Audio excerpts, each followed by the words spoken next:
Welcome back to the Geeky Puppet Show. It's me, your host, RDV. I'm here to get along with my co-host, Zach. What's up? It's a odd shade of pink. It is. It's a very bright, eye-catching. This is my in case I get lost in the woods at night. This is to keep me from getting shot. I'd be afraid to toss a football to you. I don't know if you're the catcher or not. I could catch a football. With that shirt on, I have the question. Some people tell me that I pull it off. Obviously, nobody around here is, but some people have told me I pull it I'm off. sure those people say, "Hey, it looks good on you, though." One guy did say that.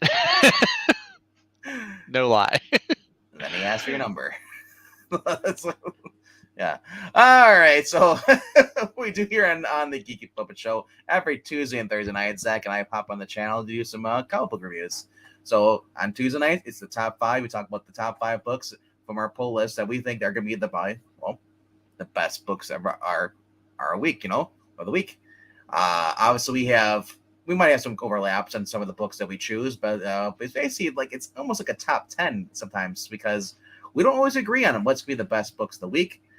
And then if you come back on Thursday nights, we talk about the books that we bought, we review them, and it's also you get a chance to see if the books we talk about tonight are still our top 5 of the week. So that being said, let's jump right into this.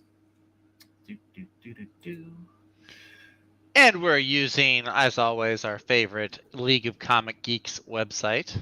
Yes. Always a cool place to go. Helps you you can make your own list of your pulls, helps you keep track of your issues, and it kind of gives you a little insight into what the most popular issues of the week are, because they poll like the users, and they see what the users of the site are getting. Gives you a little snapshot of what readers are getting. So and quick shout out. So every Monday night over on Action Comics, I'm usually over there, and we talk about the boys, the comic books, reviewing that, and at the end we talk about the worst books of the week. So basically, the books to avoid. So check out that. It's 11:00 p.m. Central every Monday night on Action Comics. All right, so when they're not talking about the boys and really uncomfortable panels.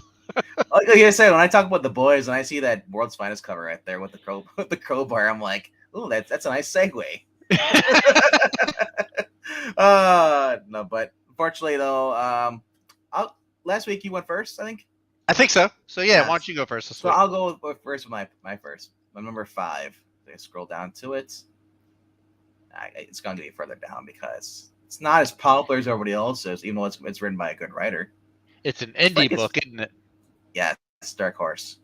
I feel like Dark Horse is like the, hey, we guys, we're here. You guys like Dynamite and no, but Dark Horse, we do some cool stuff too. So can you check us out too?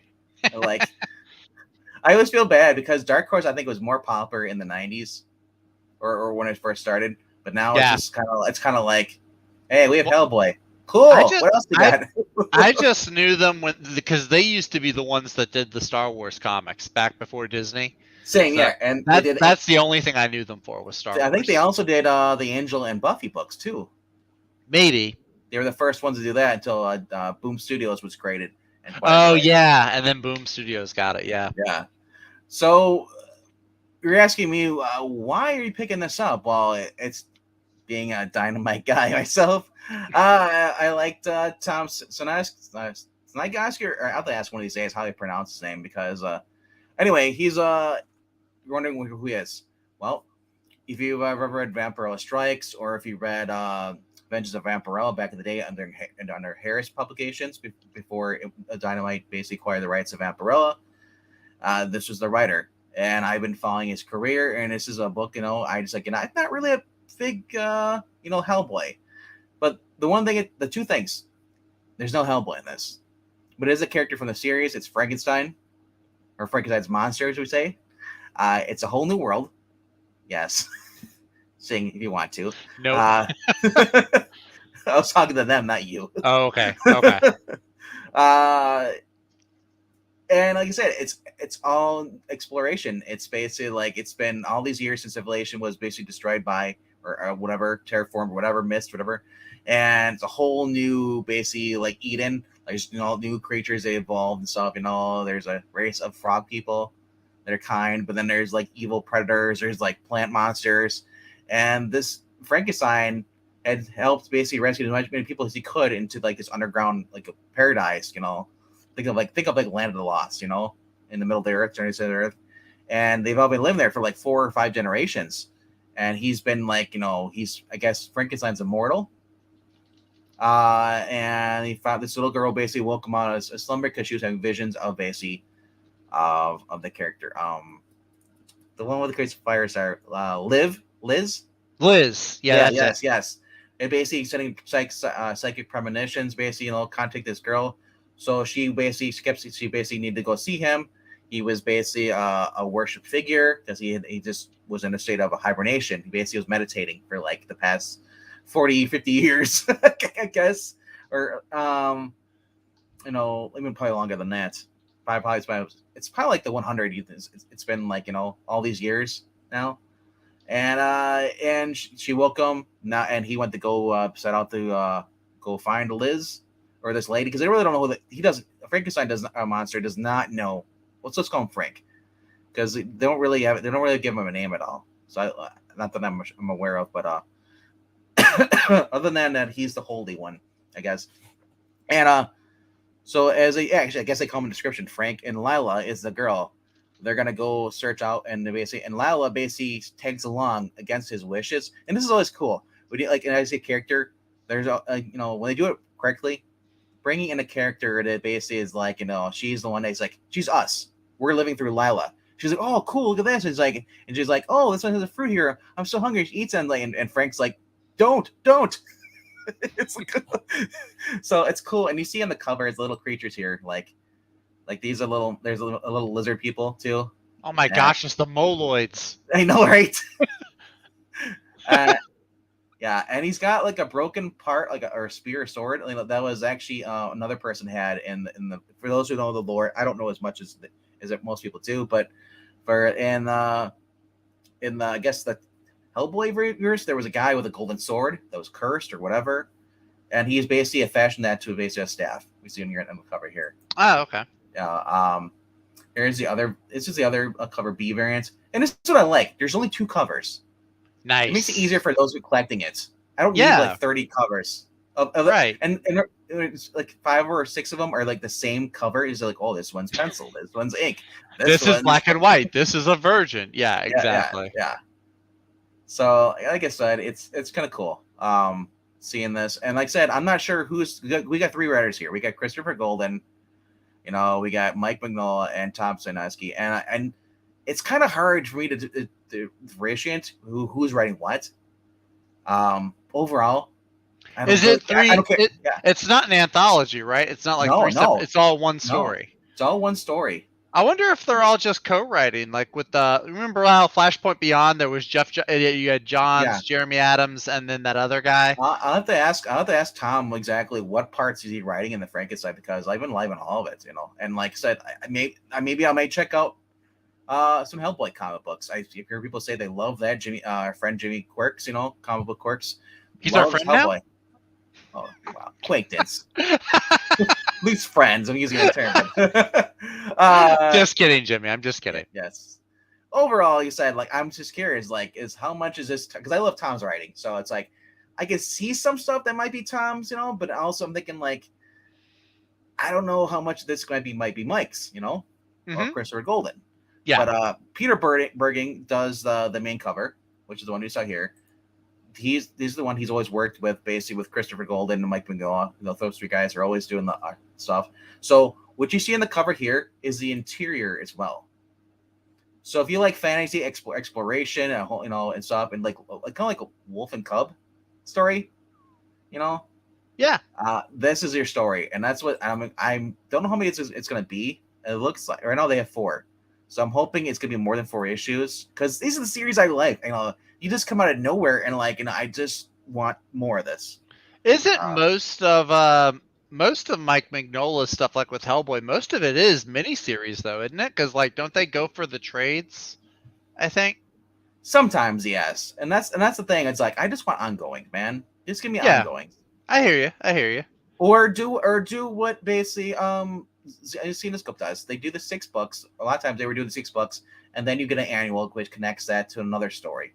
You know, but or literally, I would just like instead of having the annuals, I'd rather just have the like 12 issues or more. You know, just keep on going.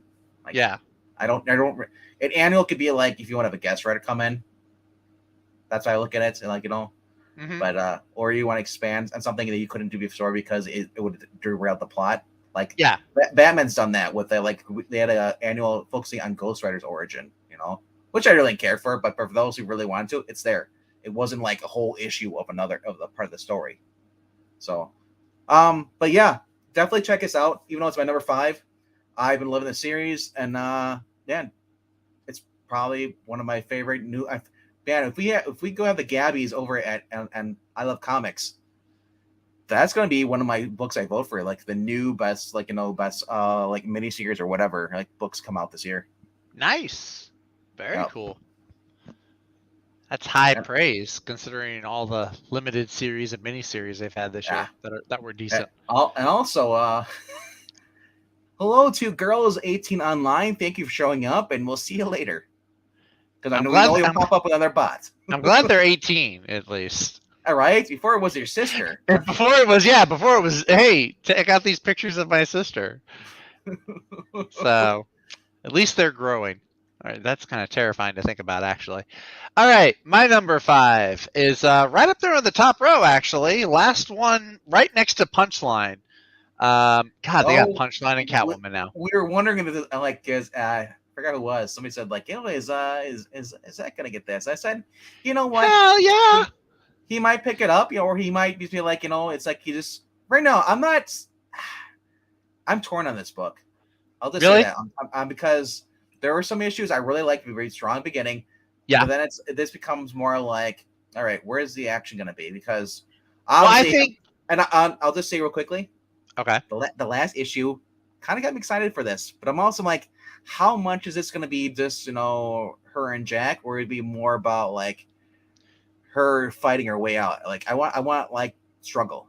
Well, so if you read the last issue, you know she gets captured by these mysterious new Well, assailants. not mysterious. These are the people that from the second or third issue. The one I think it's the third issue. Yeah. Actually, it might be the third or the fourth issue. But yeah, they're not even listed in the main characters area. There's cameos too. Yeah, yeah, of course, She-Hulk's gonna have some cameos. Peter there. Parker, Bruce, Yep. Wolverine, and Matt Murdock. Wait, is she gonna sleep with Matt Murdock? No, probably not. Probably not. I say probably. Who knows? It is, and Undead Quinn's right. It is very slice of life, which I kind of like. It's a little bit of a lighter take. There are some issues that do have the action bit, but the last issue was very much just kind of between She-Hulk and Jack of Hearts. There was maybe some of her lawyer stuff in there, but in this one, the end of the last issue, she was captured, thrown in a basement. There was a cliffhanger, so I think we're gonna find out, exactly who's trying to do her harm. So it sounds like there's gonna be some good stuff in this one. I'm not getting that cover. I do, but I say I'm not a big. I don't care for Howard the Duck at all. Yeah, but I'll say this though. I don't want to. It looks like it's a game for like Marvel Duel, probably like Marvel Snap, same like that crap. Yeah. I just want this to be like part of a game, like continue to the guys who are doing Spider-Man, make more connecting games. Like if you want, and then basically build like the MCU did, build it up, and then create like an Avengers game based off of that world. Well, they tried to do that with an Avengers game, and it turned out being duty.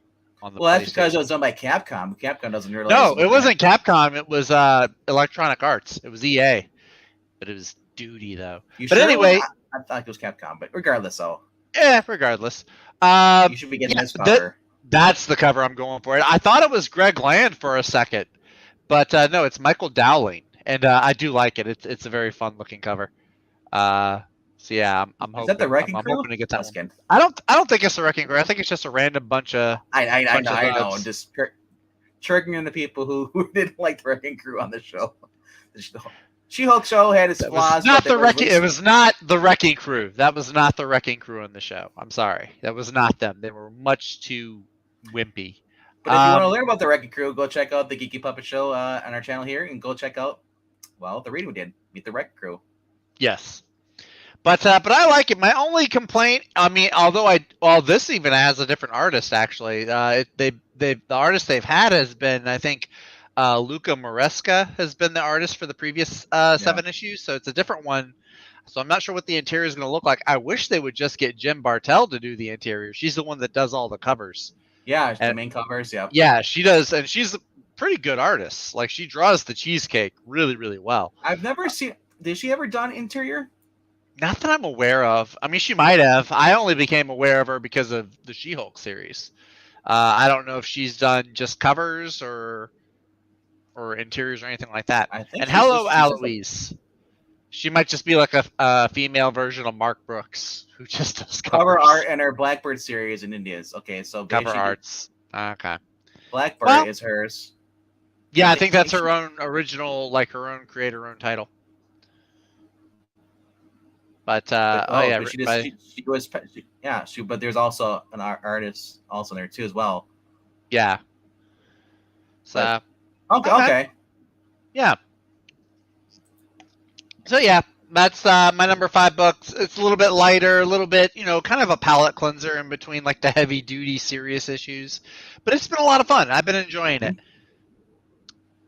And so the Undead Quinn has a number 5 for us today as well. All right. And he's getting you gotta scroll up just a little bit. Yeah, Deceased, War of the Undead Gods number 4. Nice pick, cool. Undead Quinn. And he says Undead Quinn says that he used sweet paprika. That was his slice of life palate cleansing book. I want to address Marania's thing, comments his art style for for She-Hulk is way too cartoony for me. They've been doing my Jack of Hearts dirty. What do you mean by dirty? What's him? Because he's technically dead in the Marvel universe. They've actually just brought him back to life. Yeah, I don't see anything wrong with Jack of Hearts. Because Jack of Hearts is the luckiest guy in the Marvel universe right now.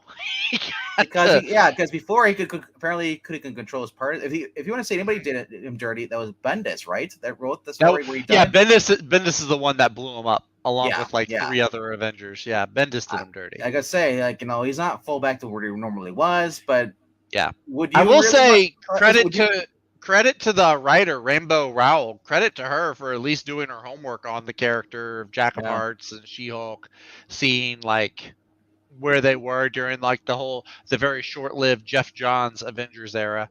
So, but I will say this: the art style is sometimes it's light. Flat. It's flat. It's basically in a sense they don't even give her muscle. Sometimes they forget.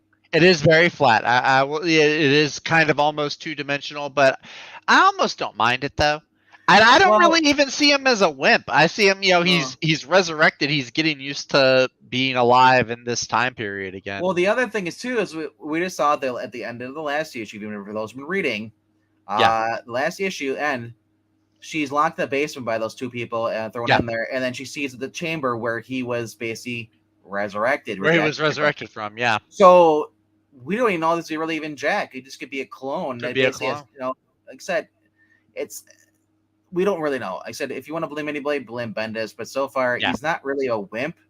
Yeah. More so, he's a guy who's been getting acclimated, basically being dead for the past years. He's not going to quit go job. He doesn't have his powers. Yeah. And he's basically kind of just enjoying life. Honestly, I didn't care for him back into the Jeff Johns. I thought he was an ass. So I was like, I don't really like this Jack of Hearts guy. And also, it's her book, so any guy she likes can't always be a macho strong guy. I didn't like that when I saw it in Avengers book. I think it was Jason Aaron's writing where she's hooking up with Thor. Yeah. When she was, I was like, this is more of a realistic though. I'm not saying he's a beta male. I'm just saying he's a guy that's basically he's not. We don't even know if it's really him. Well, So she that's the always thing. did get with the bigger, stronger. Like she got with Hercules and Juggernaut. Wyatt Wingfoot was kind of a beefy guy. Yeah, So it's like saying like you want her to be with a more macho guy, and then she's dating Zach. hey, my beard is more full than yours, sir. Thank you very much. No, no, I could be so lucky. But Well, anyway, this is my number 5 pick, and yeah, that's it. Zach's ready to take your call at I the am. telephone. Unless you're the actress that played Jen in the show. I'm sorry. Yeah. Maybe the woman that did like the stand-in doubling. She was pretty. Overall, we'll see what happens because we don't know if it's him. This one could just basically end up dying, or he finds out he's a clone. You know, it's like Yeah, It's the whole Ben Riley thing. it's Ben Riley, it's Peter Parker, it's Wolverine. There's clones everywhere, man. Freaking clones. Yeah, Oh well. but they could do a lot worse to the character, so be They thankful. could. They could. They could have. Yeah, I'm not. I'm not. Uh, They could have given him. They could have given him the Drake treatment. yes. So, alrighty. Wait, which Drake? Both. It's the same thing. That's why I called it the Drake. Unless you're Nathan Drake. Nathan Drake is the exception. He's still the cool one. Yes. He's old, but he complains, and he's sore, but he's got hands like a gibbon. He And does. he's able to kick on 1,000 men without being killed. Kratos pretty much does the same thing in God of War. He'll climb up anything. The new game is awesome, by the way. Look at Ezio. If you look at Assassin's Ezio? Creed, Or any of the assassins. and like the main guy in that not Ezio, but the guy basically his ancestor, his long descendant is voiced by Nolan North too. So Yeah. Nolan North is involved in both games. So Yeah. guess who's here? Guess who's here? Oh boy. Is it Eric Breen? Oh. It's the boy. It's one of the boys from the Boys show. I don't know. I'm done. I can't guess anymore. It's just too hard. I know. It's the guy who better be cooking my dinner. Oh! Wait, is he cooking you dinner? I don't know, but I would hope somebody would cook my dinner. That's great. Well, you know, it won't be me. Won't be you? Okay. No, sorry. All right. We're in the weeds. Can we get back to the books? If you're in California, that's all right if you're in the weeds. That's a different kind of weed. I also get my peaches there, too. All right. I'm at number 4. And scroll down because heathens on this site and League of Comic Geeks, it's based on what people are basing their poll lists. That's why popularity. Mm-hmm. And so I'm guessing. Oh, you got some indie books this week. I got some indie books this week. Nice. Trying to figure where it is now. How far down is it? You passed the one that I thought you were going for. Resident Alien. Oh, that's right. I saw this earlier today, and I was like, "Oh, Vinkman's going to be excited." The writer Peter Hogan, Steve Harkos are back again, working on the book that basically inspired the show.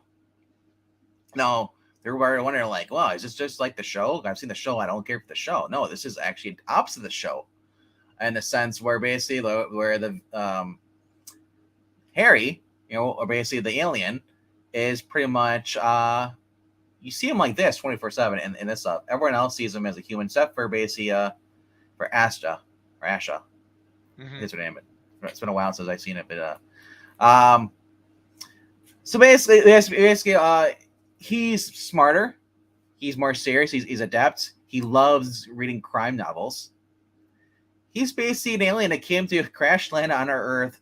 Was basically to assess if we need to basically destroy our planet, but instead he found a love for crime novels. He might as well be an Edward Ricker fan. He might be. That'd be fun. But overall, I said now. There was an agent. Apparently, this is a new story, and the description is the agent who was trailing Harley tries to help him resolve his issues with the government. Because originally which was kind of weird because for those, it's kind of spoilers for those who haven't read the series. He was being pursued by an agent, basically on the CIA or whatever you call it, that recognized him as an alien. Because the reason I know he existed because when he went to like an ATM, the camera took a picture of him in his alien form. So, and they hunted him down. Overall, there's fewer characters on here than there was in the show, which is like thank God, because sometimes the show has like these annoying characters that they add on. And they're just basically it's like they're not needed. But overall, like I said, I just like said as I'm curious to see where this goes on. I love every character in here. I love the mayor. I love the what's it featuring interspecies relations. I'm happy for you. I hope you found love. Well, Ash doesn't like the interspecies relations like Starfire and Nightwing. Well, no, they're not. Superman and Lois Lane. Yes. Well, that's the thing, though. I said, and this is a series that was going on even for a while now. So the fact that you were just in the dark about this, it's a Dark Horse book. Nobody knows about these stuff. Overall, like I said, I've been enjoying the series, and it's well thought out. Well, it's a well written book, and like I said, if you haven't checked this out, you need to go check this out. I got the omnibus. I read through it. There's like 3 or 4 volumes now. I think. He on the cover, he looks like a hipster barista version of Thanos, but without the wrinkled chin. Well, actually, in the series, he actually assumes the position of a doctor. No. He assumes the position. Yes. No. He takes over as the town doctor. Okay. And he's basically talking to things. Asked, it was they kind of have a bond going, grill stuff, and just like it's interesting. As I said, as a story. So if you love the show, you'll love the book as much as I like the book too. I like the show and the book. But overall, I would say the book's a little better than the show. But cool. That being said, that's my second indie book of the week. That's the number 4 pull on the pull list. Jeez. Yeah. Right. All right. Yeah. I got some indie to love it. He got some dark horses in this race. Wow, are you offended? Folks. Hold your applause. No, that's a saying. A dark horse is like if you're having a nomination, like an election, a dark horse is the one that nobody expects to win. He's like the underdog, basically. Why? Because they're black? Dark can be brown. It doesn't have to be black. Racist. Okay. My number 4. Are you ready to be shocked? Are you ready to be shocked at my number 4? Is it Nightwing? No, it's not Nightwing. God, I would be definitely shocked if it was Nightwing, Iron Man, or Dark Justice. I know none of those. Iron Man, I'm waiting for the new number 1. No. I guess I can guess what your number 1 is. Yeah, I'm sure you can. My number 4, though, is actually the 3rd one on that list. It is Batman Superman World's Finest. I was just going to say it's World's Finest. It is what you know me so well. Yes, it is World's Finest. Number which number is this? 9? 9. This is the first time that I can recall, and I could be wrong on this. Breen, I don't see Breen here to correct me, but I think this is the very first time that Mark Waid has written the Joker. To my knowledge, anyway. I don't know that. Someone, Breen or anybody else, or Evil Black Cat, if you're there. Yeah, Evil Black Cat. But anyway, so yeah, this is continuing this storyline where Superman has this sidekick, this kid named Boy Thunder, who comes from another dimension. This is the 3rd chapter in that story. I love the title. It's called Fears of a Clown instead of Tears of a Down or Tears of a Clown. So really funny, I think. Fun little play on words. But yeah, Dan Mora is back as the interior artist. He's been doing great work. That is the cover that I want to get, by the way. I love the 90s. Yeah, that looks like a lot of fun. I really hope I'm able to get that cape. It looks like a boy's knockoff. It kind of does, doesn't it? It kind of does. I can see that. But yeah, it looks like a lot of fun. The Joker is going after Superman's sidekick. Of course, the Teen Titans, who were featured prominently in the last issue, they're going to be coming back for this one. Don't know who that's supposed to be. It's Neza. Oh, is that the Devil Neza or Neza, whatever his name is? Yeah. Neza. I don't know. But yeah, this has just been a stellar series so far. Absolutely great. If you like something fun, you want something light, something really just greatly written. Dan Writers who are Mora, assholes writing good stories. That's writers who are assholes writing good stories, but then the artist Dan Mora. I actually watched a video on this, like just critiquing the art, and I didn't realize that I learned some things about when you draw like a comic book and like do's and don'ts. And one of the big don'ts is you don't draw a character in the same position twice, because it's you don't want to do the same thing. my only complaint with this is that you should never have Joker be the same physique as Batman. I I don't know know it's if just, he's. I know they're in an angle, but I said those arms How look do you know he's the really. same physique? He's wearing a jacket. He's wearing like a suit. Anytime you see Dan Moore drawing Superman or Batman, they are very like toned. They're like Yeah. Christian Bale. They're not really. They're not like beefed up like you see. Joker doesn't look beefed up. He just looks like No, he's wearing a suit. that's my point. I'm Oh, not okay, talking about okay. Joker. I'm talking about Batman and Superman. Oh, okay, okay. I They see what should you're saying. never be on the same physique as the Joker, who is a skinny little normal guy. Superman looks a little heftier, like a little Well, more top not much heavy. more than Batman. Well, Batman looks Yeah. more, but like I don't know, maybe he has a more skin tight suit. I'm not gonna go off the cover. I'm gonna look in the interior. No, I'm just saying. I'm just saying this. Look at the '90s throwback. Yeah, well, the '90s, everybody was drawn like that in the '90s. Shoot, Because they made more Flash was. sense. They're superheroes. As they Yeah, their physical peak. yeah, exactly. So anyway, yeah, really looking forward to this. Ash says Dan Moore does tend to draw his heroes more slender. Thank you. Probably. And I do agree, it is going to take some creative storytelling to sell the idea that Superman couldn't stop. Actually, Ash, who was it that wrote that story? There was a story. I'm going to laugh if it's Mark Waid. It shouldn't be though. There was a story where Mr. Mitsuplik, whatever his name is, gave the Joker unlimited reality-altering powers. Yes, It was called Emperor Joker. Yeah, Emperor Joker. I didn't care for that. Ed McGuinness did the art. That was the reason I bought it, because I liked Ed McGuinness's art style. But who wrote? Oh, it was Jeff Loeb and DeMatteis wrote it. Actually, Undead Quinn. Which cover are you talking about? Because there's quite a few ugly covers. Yeah. I personally, my choice is the main cover. The main cover is good. I'm kind of like, there are some covers, like if you're gonna do a word balloon on a cover, like it's got to be clever or it's got to be funny for me to get. Oh, the '90s one. I like the '90s one. The '90s one basically looks like if you basically put it's a nice parody cover. The muscle suits, yes. Yeah. And then it kind of like I just want them to have a throwback cover for Superman where they has Nicolas Cage in the costume. That'd be great. I don't know if you'll ever see that, but I that would be great. See, this one is just like the main cover is like the Joker is like somebody saying new sidekick, and I'm just like, it's not. If you're gonna have word balloons, at least make it something funny. Think it's something that grabs my interest with word balloons. But I do like the cover. I mean, it is kind of cool. The Joker coming at the new sidekick, Boy Thunder. But the story, the inside, is of course where the real action is. And I gotta applaud though, Joker wearing good gloves with good grip on, so he can get a grip on that that crowbar, so it doesn't slip. Yeah. Everybody's ever held a crowbar, it slips in your hands. You gotta wear the work gloves. So yeah.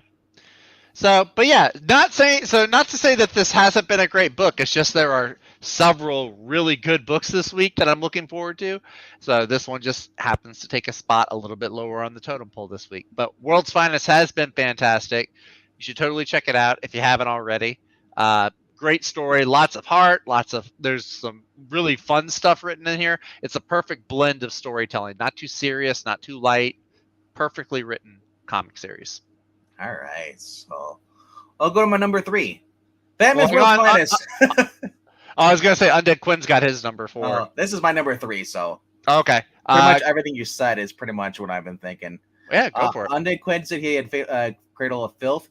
Yes, really loving that Cradle of Filth book. He's that's what I noticed. They're on number 5. That's his number 4. Yeah. But getting back to this, what drew me is opposed to all the other covers they showed here in the bottom here. All this 90s stuff, the Nez are like, and just kind of boring. This last one, that's a 1 in 50. You thought it was boring? Oh, you mean the covers? Okay, sorry. Look at that. That looks horrible. This looks like it was just Yeah, is this from a not high school? not a fan of that one. High school painting?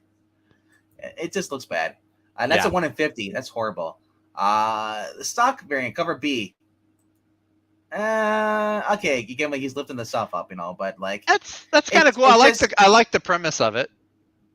is it, so. Is this like first of all? I used to go back to No Man's Land when Superman showed up and like Batman was like, "Go away, we don't want you here." Yeah, I remember that. It's like, Gotham doesn't need Superman. But yeah, we all know that kid's dead. It's like, no, that's his new Robin. That's why he's the one reaching for. He's like, I need a new Robin. yeah. Well, the thing with this, is the cover is on both covers. When I showed you the one here now, that's the new sidekick, Superman sidekick. This isn't Robin. But Right. the fact that he's like, oh, did somebody say new sidekick? I love this because this is Joker would do. He would just like, oh, fresh meat, just like Bruce Wayne, fresh orphan, nice. It's like Touche. Yes, and Emperor Joker.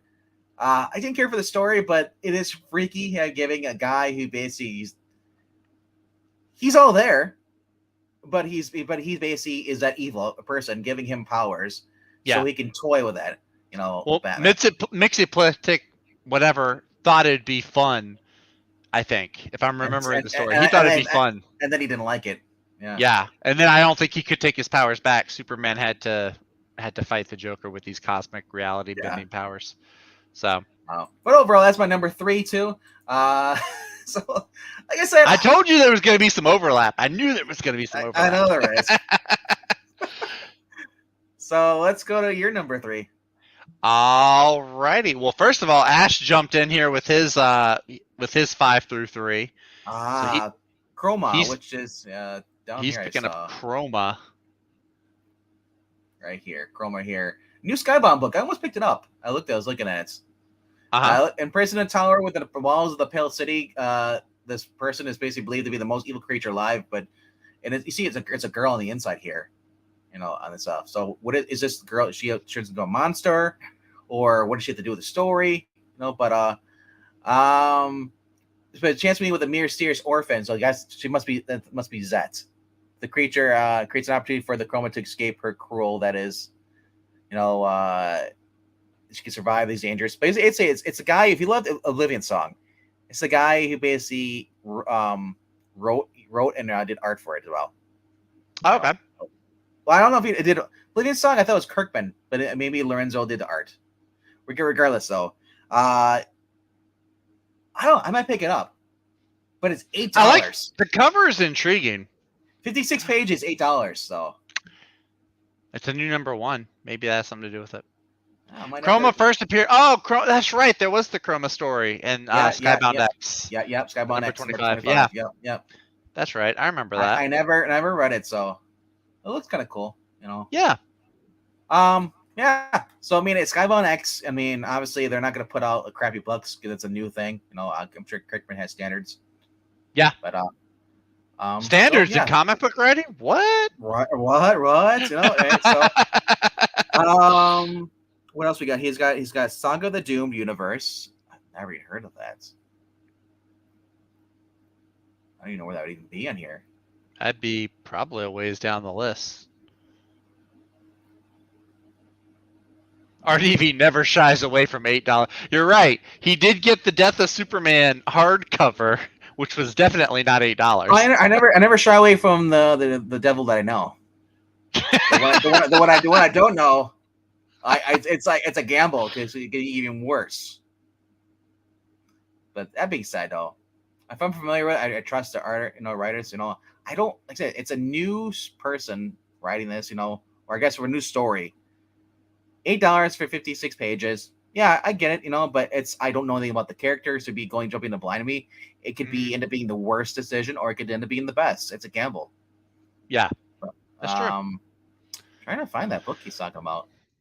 Saga of a Doomed Universe. Oh yeah, it's a ways down there. It's down almost with like the manga stuff. Keep going. Oh yeah, you might have passed it. Go up, up, up some more. Up yours. Just kidding. Keep going up. Keep going up. To the east Keep side. going. Up. There it is. There it is. Scroll down. Third one from the. Go down one more Oh, row. here. No, no There it wonder is. it's one of those books. Yeah.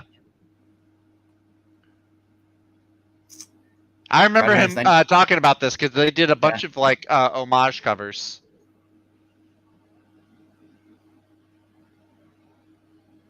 No, the hardcover has nothing to do with that story whatsoever. The one I bought, the Death Superman. The one I got is actually for somebody else. I sent to somebody else, so, and it wasn't a reprint. It was actually the reason it was worth it because the fact is actually I'd read the story. I went out and bought another one after reading it, and like I said, that's something I actually know the creators and I trust them versus some of these new people. Like Oblivion Song, I didn't give it a shit. It just was boring to me. Like I read the first arc and I was like, after that, it just got so. It wasn't my thing. So Yeah. and I don't. Instead, it's a 56 pages for something that I've never did any research on. So under the doom universe. Look at this. This is $9. Holy crap! That's true. He's got you there. And then after that, his number 3 is Prodigy. So that's why he's getting this. Was on Comixology. Oh, it's a Comixology book? Or was on Comixology back in 2014. If it's still there or not. Okay. So maybe this one's a physical. Gotcha. Yeah, they do that. They'll do that. Like they'll release a book on Comixology, and then a few months later they'll do the physical copies. Yeah, I don't know. Like I said, if I trust the creator and I've read more of their stuff, sometimes I'm more like Ram V. I might be more willing to give it, But like if someone I've never heard of, like, and it's from Marvel and DC, Well, this one's not from Marvel and DC. No, I know, but this is an indie one. Even if a lot of these books that Ash is bringing up, they probably don't even have in my shop. Maybe you'd have to special order because they're so indie. Indie. Yeah. Oh, it's not Comixology anymore? Okay, yeah, I guess. All right. So and then his number 3 he said is Prodigy. Number 5, and then I guess he's gonna light it on fire because there's a little flame next to it. First book was good for Prodigy. Yeah. Not my cup of tea. It's like a second volume, I guess. Yeah. Ash could correct me if I'm wrong. Usually does, but anyway. No, check it out, Prodigy. Fun book. 8 Million Genies. That's another book you guys should be checking out. 8 Million Genies. Or 8 billion. Or whatever. I think it's billion, because it's supposed to be how many people are on the earth. Yeah. And then Undead Quinn snuck his number 3 in there. He's getting the Bone Orchard Mythos, 10,000 Black Feathers, number 3. That's a long title. Is that a manga? Well, I'm one of those long manga titles. I just want to point out, I'm really happy for Breen. I didn't think he was getting a book this week, but apparently he's picking up Megan Fitzmartin's new book. Megan Jerks-Martin? I'm sorry. Did I say that out loud? I'm sorry. Megan Fitch-Martin? Bitch-Martin? I don't know. I like that. That's better. I like that one. Oh, the fire means I can vouch for how good it is. Gotcha. Good deal. Yeah. All right. My number 3. I have 2 books this week on my top 5 from the same writer. And, what? I know. What? I know. This is an indie book though, so don't nobody say that I didn't get an indie book. Okay, so I know you're. Did I give you enough clues? Did I give you enough clues as to what my number 3 is? Oh, what your number 3? Let's see here. Let's go down the list here. It's Junkyard Joe. Yeah, it is. Good. Dang. World's greatest comic detective. Because I know what the other 2 are. You know what? So this is Junkyard. I'm actually very surprised that this is coming out as soon as it doesn't feel like too long ago that we got number 1. So I'm really happy that number 2 is out like this week. Jeff Johns, though, Gary Frank doing the art. The first issue was really well done. Really enjoyed it. I actually still need to see if I can find like a full color issue because I got a black and white with the last one. I'm so happy that you want colored issues now. Well, the black No, the black and white one. If you got the black and white, it went toward the proceeds went towards veterans charity programs. Yes, yes. If doesn't So, know, Zach really wants a colored issue, so he can say he owns a colored issue. son of a bitch. No. Anyway, no. So this has got. There's actually some really cool covers. I'm trying to figure out which one I want. This is the series I was looking at this too. I was reading up, and I Mhm. was like, going into this, I'm like, the first one was alright. Second one is like, then I read the synopsis for the third one. It's like, you know what? I don't think I'll stick with this. Yeah, this one. So the previous issue, without giving too much away, the previous issue takes place in the Vietnam War. This issue brings things to the modern day, like present day. And of Yeah. course, if you've been reading Jeff Johns' Geiger verse, you'll know that like most of that story takes place in the future. It's like a So basically, Fallout type of world. 1972. They went from 1972, the Vietnam, into Vietnam to Yeah. basically the guy he saved now is in his 50-year-old. You know. Yeah, can I? Yeah, I'll go over it. So in this one, the guy that he saves in the previous issue, the guy who actually is the creator, who the cartoonist that creates Junkyard Joe. In this issue, he's older because obviously it's present day, so this Vietnam veteran is older, but the robot doesn't age, obviously, and so yeah, he's gonna show up in the modern day. We're gonna see how he's, I guess, adjusting to the modern day. We know in the previous issue he was really awesome. So yeah, really, like I said, really looking forward to this. I love the first issue. I'm glad this isn't just like a one shot. I've been loving the Geigerverse stuff so far. And the fact that Gary Frank is doing the interior, Jeff Johns writing, that's creepy as a mother. What on earth? I didn't even see that cover. Oh wow! I thought it was like a little, like a light, almost like a Peach Momoko type thing. Like, oh, it's this little kid drawing Junkyard Joe, and then Junkyard Joe's in the watch. Joe's in the closet. I'm going to stab you. So yeah, that's creepy. I don't care for that one. I'm probably gonna get the cover D. I really like the cover D from Gary Frank. So. But it's really cool story so far. I'm looking forward to see like how it ties in, where he ends up in the future with like the post-apocalyptic stuff. I almost wonder if this girl actually has anything to do with the story. If it's like it's like a neighbor girl, or actually like, because obviously Joe's family, he has a family now. Maybe or granddaughter. I think it might be the artist just drawing herself in a cover, maybe because she's the one variant artist. That's a woman. I'm not saying that in a sexist way. I'm just saying she drew this little girl. Congas. She actually looks a lot like her profile picture, maybe a little bit younger.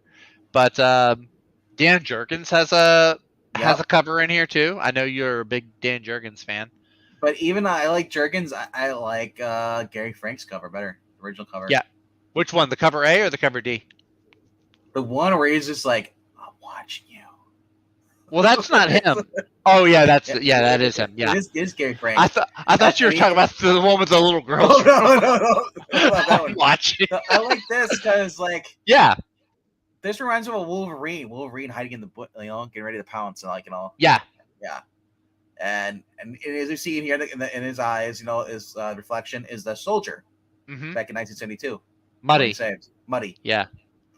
The only surviving member of his unit. Yeah, what were they called? It was like the junkyard, the junkers, or the junkyard squad, something like that. Something like that, yeah. Yeah. So yeah, really awesome book. Probably one of my favorite indies that's out on the shelves right now. It's got the go-go checks, so you know it's going to be Breen approved if he reads it. So yeah, that is my number 3, Junkyard Joe. Check it out, folks, and then go check out some Geiger. All right. Do we get Action Comics says Junkyard Joe too? Yeah, he says that's his number 2. Yep. He's ahead of us. Oh, Ash says the squad was called the Junkyard Joes. Okay. I knew they had Junkyard in it somewhere. The JJs? Oh. The JJs. The JJs Abrams? Did they yell Spider-Man? Or Jamesons? Or Watts?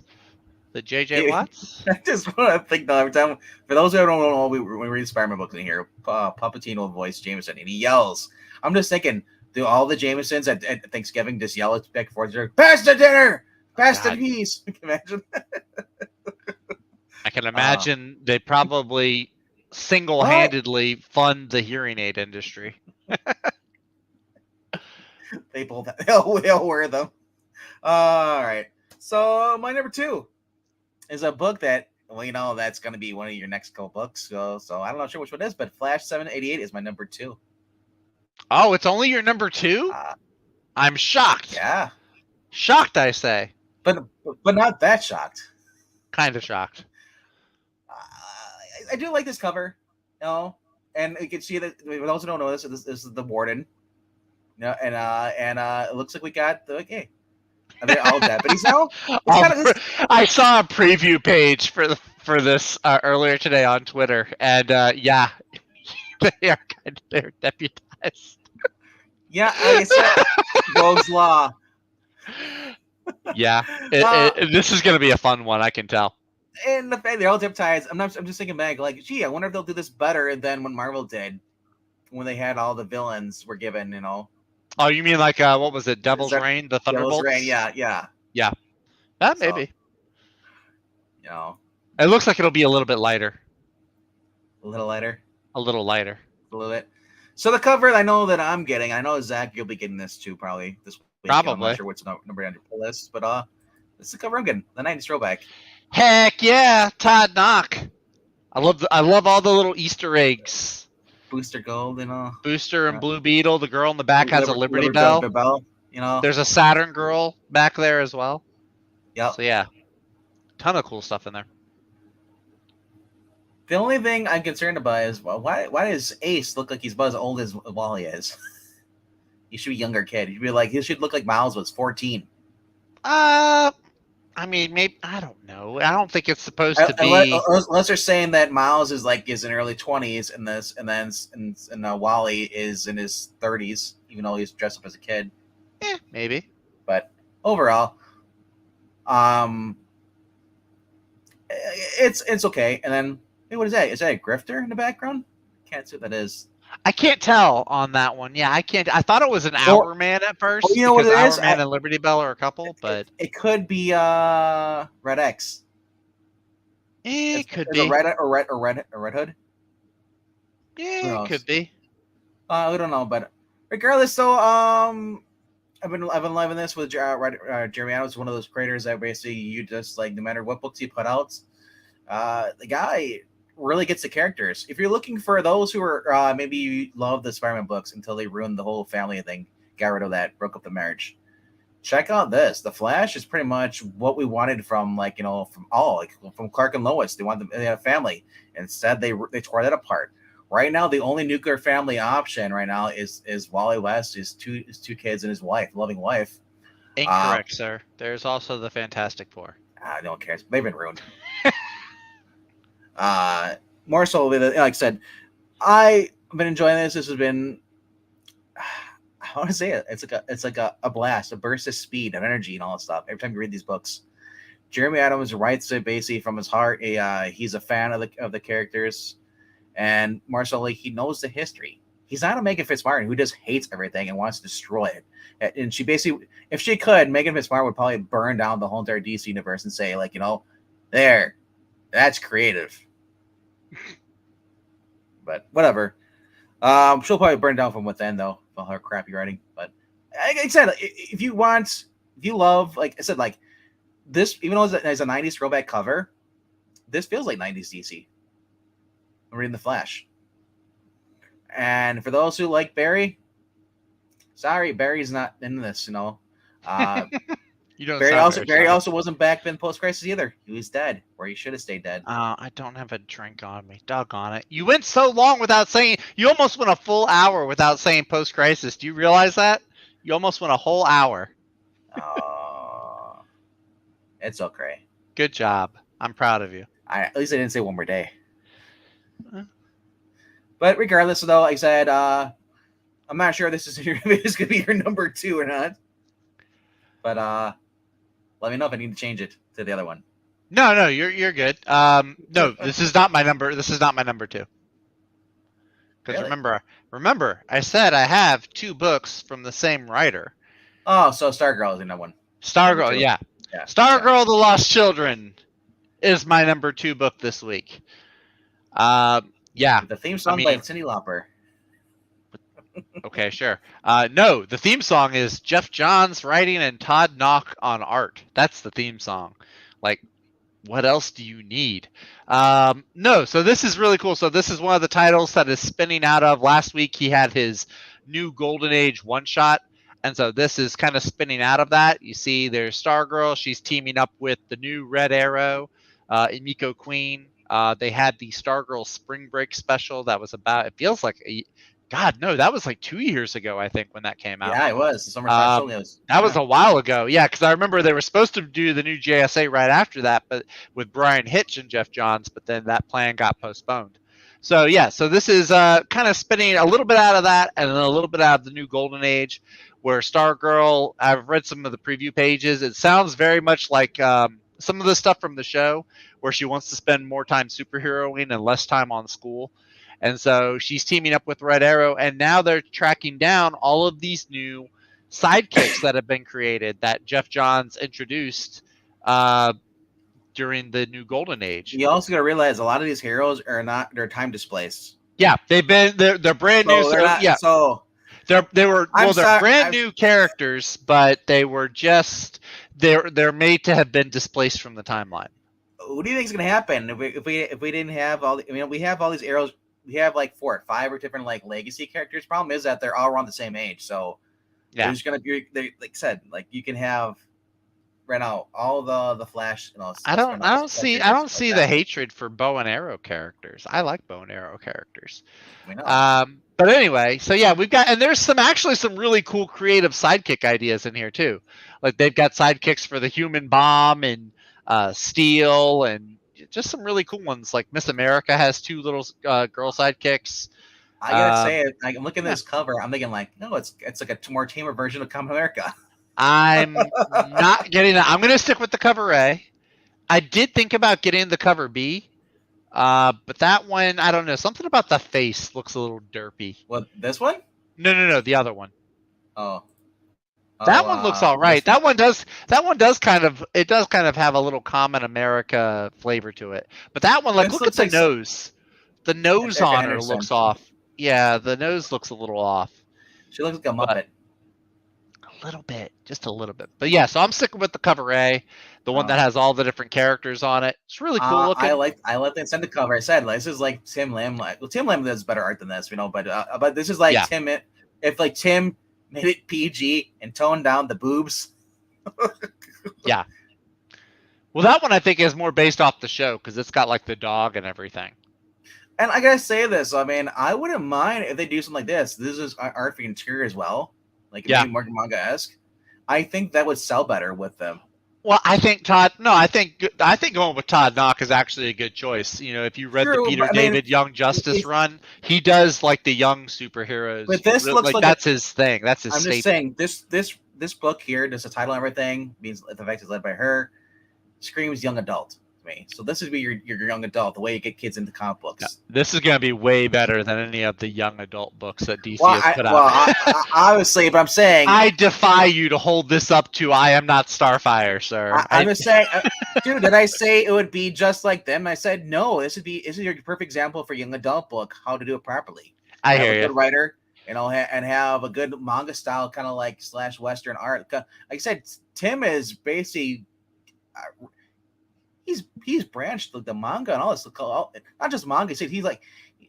He likes to basically incorporate, several different art styles. But on the core, he comes down to basically a manga / but he still uses the Western kind of style shading. In a sense, like I said, I like, also I like what's his name, Sean Gordon Murphy does the same. Sean Gordon Murphy actually goes around and he likes all these different around the world. There's different art talents, different art styles, and he tries to incorporate them all into one. What he's doing with his Batman Beyond stuff, or his whole world. So, like I said, if you're gonna do a young adult book and you're gonna actually make it like good, don't get someone like Megan Fitzmartin. She's not an artist; she's a writer. No, I'm saying for writer, get someone like Jeff Johns, get someone like Jan Jurgens who understands. If we say her name too many times, she's gonna show up. Jeremy Adams. Can you imagine Jeremy Adams writing a young adult for kids? He's writing The Flash. The Flash Yeah, is an yeah, all ages title. yes. The amount. I'm imagining him writing specifically for young adult though. The books, Hmm. and this would be your template, having the manga style art like this. This is exactly what I want. So, but overall, what more can you say about this? I'm looking forward to it. It's gonna Stargirl to be a. me. Go ahead. Go ahead. No, you go ahead. I was just gonna say I'm done. Stargirl to me is pretty much what Post Crisis was for me with Superman. It's inspirational. It's what we want. It's upbeating. It's uplifting. It's awesome. And it just makes you want to basically have a better, brighter stay than when we're getting all the crap we're getting right now with DC and Marvel. And comics should be fun. I said this looks like a kid-friendly cover right there, and the interior writing should be just as friendly as that cover. So I mean, it's a no-brainer. But everybody wants to groom kids now, so Marvel, Disney, all that stuff. It sucks that we can't. The kids today can't get the cool comics we got back then, you know. But all right, getting off my soapbox. That was your number 2. Was this? Yeah. All right. And Undead Quinn's number 2 is Parker Girls number 3. All right. So I'll give you a countdown of basically of what I had. Frankenstein New World, number 3 was my number 5. Number 4 was Raising Alien Book of Love. Number 3 was The World's Finest, number 9. My number 2 was Flash 788, and obviously it's my number 1 is this Stargirl Lost and the Lost Children. Like I said, these 2 books are here, Jeremy Adams and then Jeff Johns bringing you Stargirl. Stargirl is one of those books, if you've never read the original Stargirl, you're missing out on a wonderful experience. It's basically, it's been, for those who don't know, I mean, you have to be living on a rock, or maybe you're new to comic books. Courtney is based off his deceased older sister, who basically was a gymnast, who was always outgoing, always just kind-hearted. And he wanted to basically continue that, like keep her spirit alive, basically, by putting the created Stargirl. And I mean, it's just the heart and the devotion he puts in the book. The fact that he won't let anybody else write her and taint her down it just shows how much Jeff Johns is a good writer when he wants to be. What's that saying? I don't like Jeff Johns because for the Flash stuff. Sorry, I would like him for that, but.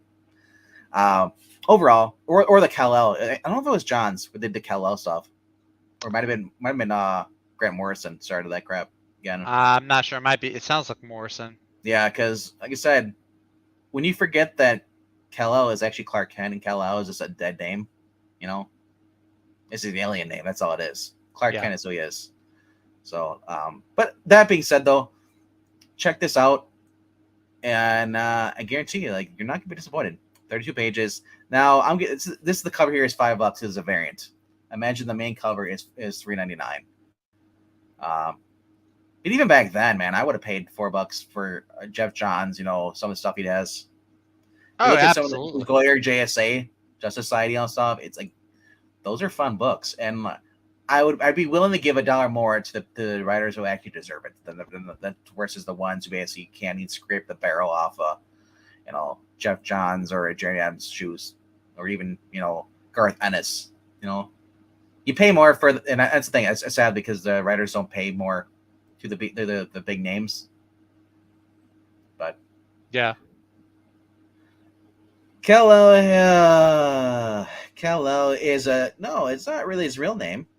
His real name, he was growing up with Clark Kent. Kal-El is just the name he was given to his original birth parents, but he didn't know them. So it's just kind of like I was called this, but I was raised by these parents, so my Clark is my real name. It's my identity, right? You know what I mean? Yeah. If you woke up today, Ash, and you found out your name isn't really what it is, it's your name's Bobby. Well, I'm not gonna go have people call me Bobby because that's not my name.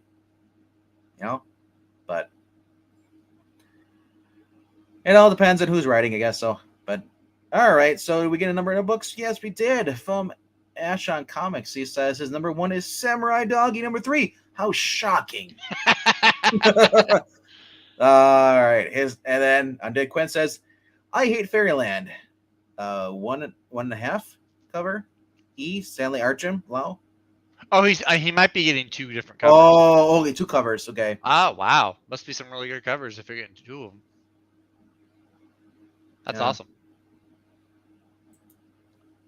Cool.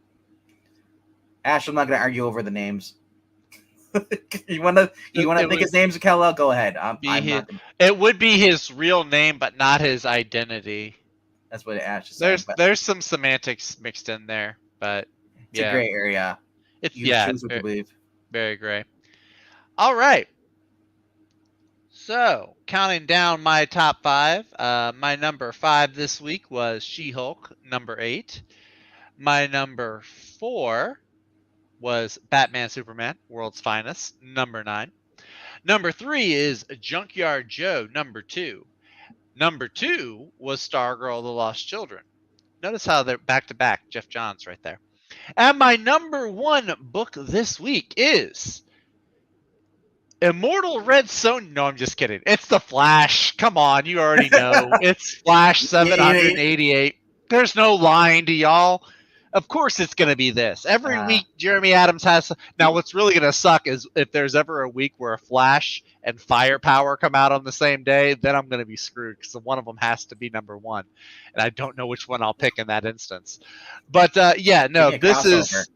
Yeah, get Flash Fireproof crossover would be amazing. No, this has been... I mean, shoot, what can I even say that Venkman didn't already say about it? This has been a really fun run. Jeremy Adams is doing the Lord's work with this character and his supporting cast. This is probably... I made a little quip that the Fantastic Four are another good family in comics, but right now they're in the middle of relaunching, so you really don't have the family unit there. Jeremy Adams has spent the last almost feels like a dozen issues or so building up Wally and Linda and their kids, fleshing them out, showing Wally as a parent, Linda what she's doing with superpowers now, the kids. It's just been a really lighthearted, fun book. And he's doing a great job. It's really hard to believe that this is his first title, or Jeremy Adams' first book that he's credited as a writer on, because he just nails the characters and the identity of all these characters so well. And this sounds like a really fun. So there's been hints and clues of this theme, where Wally and this guy who's running for mayor, Gregory Wolf, he's the warden of what's it called? The prison? Is it Iron Gate or Blackgate? I think it is actually. No, it's not Blackgate. Because that's Gotham. It's Iron something. Iron Hills or Iron something. Iron Gate. It might be Iron Gate. So the warden, he's running for mayor, and he's kind of got this antagonistic attitude towards Wally. So this is gonna take these little story threads that have been laid in the past several issues, and it's gonna start ramping up that story. I'm looking forward to it. I love the Rogues. I've kind of been missing the Rogues. There's been some great stories, but we haven't really seen any of the Rogues gallery. No Captain Cold or Iron Heights. That's what it is. Thank you, Maranya. That's it. So I've been missing seeing these guys. I'm actually, Heatwave. There was a cool issue that had to do with Heatwave, where again Jeremy Adams is. You remember that? Where he was being a bad guy again, but he didn't want to be. Was it Adams or was that Joshua Williamson? I think that was Adams. It was right when Adams took over. I think it was his second or third issue. But it was right when he first started. Poor Weather Wizard. He looks like Abraham Lincoln. Weather Wizard, yep, and Prankster in the back there too. It's been really fun. He's got a great supporting cast. I think if you were just gonna pick up one DC book, it's a toss-up between this and World's Finest. And I kind of, if you like the family dynamic, I would definitely lean you towards this one. So check it out. The art, by the way, has been fantastic on all these issues. So Fernando Passarin is the penciler on this, with inks by Matt Ryan. They've been doing a really great job on these past issues that they've been working on. A lot of good stuff with this. Definitely check it out. And give him a follow on Twitter. Jeremy Adams is one of the most wholesome comic creators that you'll find on Twitter. Yes, in New York, this is what would happen. Definitely, they would hire criminals to take out the heroes who are screwing up their kickback and their money. That is totally what would happen in New York. Absolutely, I believe that. Right. So yeah, definitely check this issue out. I think it's a good jumping on point. Coming out of Dark Crisis, even this is how good he is. He took the spinoffs from Dark Crisis, which, you know, if you like Dark Crisis or not, I liked it. But Yeah. he took the spinoffs, which I'm normally not a big fan of, and made a kick-ass story out of it, co-starring the JSA, which is one of the reasons I loved it so much. But Yep. yeah, Flash has been dynamite, and I don't see it slowing down anytime soon. I hope not, because it's the Flash. He's not supposed to go slow. But anyway, Right. yeah, that's my number one. All right, I'll go and I'll just look at it. It's just a new Why thing we've been is doing. why is Zach on the cover of that book? Is he talking about the Todd Knock '90s cover? Or wait, which cover is he talking about? Ash, which one are you talking about when you say cover? Oh, the '90s probably one. Yeah, but Oh. and if you haven't checked out Ash at Comics, go check out his own. We tend to go over this stuff too. I was just looking at some stuff real quick mentions. If you hate Megan Fitzmartin, check out Young Justice Volume Number 6 original. It has nothing to do with her. Better artist, better writer, better book. Venom Lethal Protector trades out this week as well. Batman Spawn hardcover collection, $20. Mm-hmm. Crazy. You're getting 2 stories. One of them has Frank Miller writing it. So, Deadly Class. For those getting soft cover, there's that stuff too. I'm waiting for the deluxe to come out, and I'll get that. Die comes out hardcover. This is a compendium, I believe. It's a complete collection, 1 through 20, $60 hardcover. Wow, nice. Wonder Woman Earth One complete. So if you like that, that's out this week. Grant Morrison. Philadelphia, book 1, hardcover, deluxe edition, the giant ones we like. I might, I'm tempted, you know, it's $40. Ultimates coming out. If you like Brian Hitch, it's right there. Yeah, Ultimates. I remember that. I think the second volume was better, but the first one was still really good. And you can avoid the omnibus for $75 for Heroes Reborn. And for those who are wondering about some of these bigger books here, I know Zach, you found these for you found the Invaders last week. Yes, $90. I don't have it. It's $75 on in stock trades. Oh, nice. I might buy it through there. There's the variant for what we live. This is the DCB CBS. Mm-hmm. We Live also here's 2, and then Iron Eagle. I was gonna say Iron Eagle, the Land and Eagle. I checked those out. Oh yeah, that's Garth Ennis one, I think. Yep. Skip the Thor book. You don't need to read about that. Why not? Well, actually, wait, hold on. Wait, this isn't the. I thought Why it was. Why are you skipping Thor? Because the long hair on the cover. What? No, because I see Mighty Thor and I think Jane Foster now. Because look, there's 2 Thors. The cover art doesn't look at all like the cover art does not look at all like Jason Aaron, Jane Foster Thor. When I zoom out the way before, it looked like there was a girl in there, and I saw the Thor back here. I figured, oh, it's freaking Jane Thor. There's no okay, because that's all they like to do. So that's Roy Thomas and Tom DeFalco, though. That's awesome. Yeah. So, all right. So that's it for the week. And if you want to check out Dark Crisis Young Justice, go ahead. But you might be sad because it's ending. But don't worry. All the crap will go right into the ongoing for Tim Drake. The boy who's no longer wondering how he's doing. Things you want to see and can't unsee. Or you could pick up Deceased and have fun with zombies in space. Also, it's your last chance to get the last issue of Iron Man 25, Marania. That's right. End of the series. New number 1 comes out next month. I'm not optimistic, but I'm curious about it. Also, end of this week is Gambit. Gambit is the last issue of this, I believe. Sad face. Issue. I know, right? All of the Chris Claremont, all the better writers. Yeah. I'm trying to think what else is on here. You got Titans United there. Blood Pack number 3.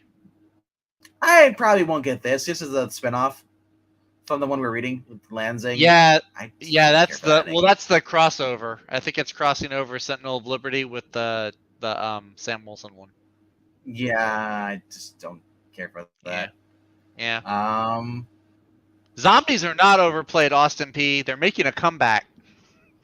They were overplayed for a long time, but they're back now. Every trope's overplayed unless you get a writer who can actually write That's true. make it interesting. So Sheena, that's the last issue I think of Sheena, Queen of the Jungle. Yep. I think Yeah, 10 is the sadly. last I was one. like, come on, you bastards. Make an ongoing, Dynamite. Don't give me a miniseries. Give me an ongoing. Trying to think what else. And then, there's the new Immortal Red Sonja from Dan Abnett. That comes out this week. Yeah. Surprised we didn't talk about Red Sonja. Yeah. MK is curious about Golden Goblin. And he also, I agree with MK, we need more Dinosaur Justice League. That is correct. But don't worry, next week you'll have DC mechs. That's true. There are more mechs coming. Across the border, right? No, God, oh my gosh, that's not what I meant. All right, so that's it for this week. I hope you guys enjoyed this. I hope you guys, stay at the channel. If you haven't already subscribed, please do so. And also, if you want to, we do have a little Ko-Fi thing here. You're asking, why would I want to donate money to you guys? Maybe you like us enough to give us money. But you guys also want to know, where does the money go? Is there incentive for this? Well, if you donate, we'll call you out and congratulate you on donating money to us, no matter how big or small it is. The lowest amount you can donate is $1, and you can do a one-time thing. It's not a current plan. You can use a gift card on Ko-Fi, or you can use an actual debit card, credit card, whatever you want to use. And so where does the money go to? The money goes to basically paying for the StreamYard, which is the monthly thing. Anyway, else goes towards the Marvel and DC apps, which you can use for basically for rating on this channel. And also, leave a comment down below. We want to hear your thoughts. What books you're getting? I know a lot of you guys here will drop it if you're live with us. You drop it in the chat, which is cool too. We love the chat interaction. We got 9 people watching. That shows. Thanks, guys. It tells YouTube that, hey, these guys are actually worth watching because people are actually here. And Austin P, yes, only you guys can start forest fires. That's true, but only if you put them out. Yes. Well, usually they put themselves out. But California's been burning since the world's been turning, so no one cares about that. That's true, but we didn't start that fire. I didn't start the fire either. You did, but maybe. Maybe. I do like fire. All right. So I hope you guys had fun. Check out tomorrow. There'll be some more reviews. I guess I don't know if it's the final episode of Stargirl, but soon that'll be the puppets. Yeah. It's getting close to that. It is getting close to the end, yeah. There's the final so basically tomorrow is the puppets. We'll be reviewing Stargirl, the Winchesters, and also reviewing what is it, Kung Fu. And so check that out also, and then stop by the fossils afterwards, or if you go check them out over on Graphic Man's channel. Graphic Man basically has all his fellow fossils on there, and they show out books you wish you had in your collection. Some of these guys have like every single issue of like Fantastic Four, and then like they brought on their other friends. They're like, I was just watching. It's like, give me, give me, please. Our fellow fossil, Eric Breen, and also thank you for showing up too as well. He's on the channel as well. Check him out. You can hear him talk and see him light up a heater too. He talks about books that are younger than him. Hint, that's just about every book. Yes. And believe it or not, he's actually the youngest guy on that panel. I know, right? So, No. England team might be on there tomorrow. I think he might be a little bit younger. If you remembers or wakes up, England team might be on that channel. Also, Paulo is the youngest fossil. I don't know how he got on there. He must be the caretaker. That's true. Paulo is, he's halfway around the world too, so he only gets to stay there usually for like a short amount of time. He's like the guy that pops in. He's like, okay, gotta go now. We're having your live Zoom call for your checkup. Yep, you're still live. You answered it. All right. Oh, he says he's the third oldest. Third or oldest. Oh, okay. But definitely, I said, if you love, like, they have everything. It goes from dinosaurs to robots to like insects to just cape books, indie books, all these really old books. Like you said, these books are really vintage old. To modern, not really modern, but maybe to like Silver Age and stuff. And plus, even some Golden Age. Sometimes you see in there too. 50s through 70s, I'd say, Yeah. maybe. And they're all knowledgeable. They're so damn knowledgeable that I had to get Eric Breen on the channel on Friday Night Retrospectives, basically to help us educate us about good books. It's shocked, Zach's so shocked it even froze for a second. Yeah, my Wi-Fi has been doing that thing where it cuts in and out. So check them out too. That's Craftman channel. Check out Ash on Comics. Check out I Love Comics. And Thursday nights come back here because we'll be doing the best books of the week. Yes. And then after that, check out Skip and Tosh, where Zach, you yourself are going to be talking about, well, Hickman's Fantastic Four run. That's right. Jonathan Hickman. Actually, technically at this point, it's called Future Foundation, but it is the Fantastic Four. Yeah, join me, Skip and Tosh, and Ash on Comics as we talk about probably some of the best stuff that Hickman has ever written, at least as far as the big two are concerned. It's a lot of fun. We do it over on Skip's Twitch channel. So if you're able to, he does upload it to YouTube later on. So if you're able to catch it on YouTube later on, by all means. But we do it live on Twitch. Usually it's around 10 or 11 o'clock Central. All right, so, starting into the longest goodbye. Yep. Like I said, leave a like, subscribe if you haven't done so, click the notification bell, click all. Down there. Yeah, and donate if you want to. We'll see you guys tomorrow. Later. And I'll see you Thursday.